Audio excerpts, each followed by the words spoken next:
दोपहर का समय था। राजा अकबर अपने दरबार में बैठकर कुछ सोच रहे थे।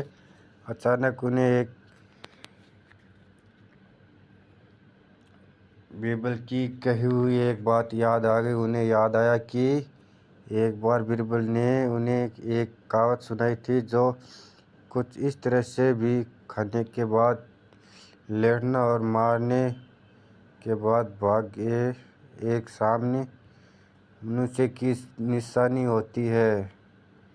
राजा सोचने लगे कि अभी दोपहर का समय है, लेकिन बीरबल खाने के बाद सोने की तैयारी में हो चलो आज उसकी बात को गलती भी साबित किया जाए। यह सोचकर उन्हें एक सेवक को आदेश दिया कि इसी वक्त बीरबल को दोपहर में शर्ती के आने का आदेश दिया। बीरबल अभी खाना खाकर बैठ ही थे। सेवक राजा का आदेश लेकर बीरबल के पास पहुंचा। बीरबल आदेश के पीछे छिपे राजा मसला भी बातें समझ गए। उन्हें सेवक से कहा, तुम आधे थोड़ी देर रुको, मैं कपड़े बदल कर तुम्हारे साथ ही चलता हूँ। अंदर जाकर बीरबल अपने उसे पहनने के लिए बिस्तर पर लेटा पड़ा।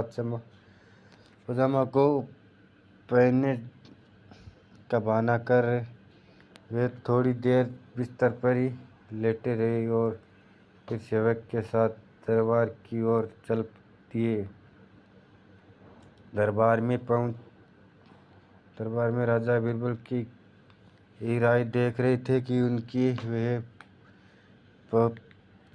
पहुँचते थे। राजा ने पूछा, क्या बीरबल आज खाने के बाद लेटे थे या नहीं? बीरबल ने जवाब दिया कि महाराज जरूर लेटा था। और यह सुनकर राजा को बहुत गुस्सा आया। उन्होंने बीरबल से पूछा कि इसका मतलब क्या है?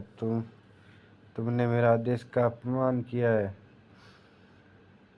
तुम उसी समय मेरे सामने की क्या हस्ती नहीं हुई, उसके लिए मैं तुम्हें सजा देता हूँ। बीरबल ने तुरंत जवाब दिया, महाराज ये सच है कि मैं थोड़ी देर लेटा था, लेकिन मैंने आपके आदेश की अवहेलना नहीं।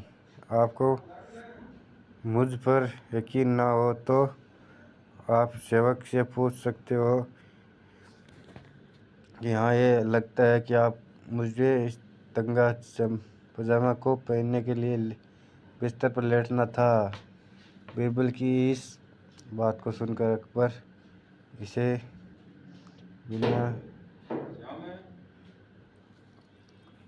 बिना रह न सके और उन्होंने बीरबल को दरबार से जाने दिया।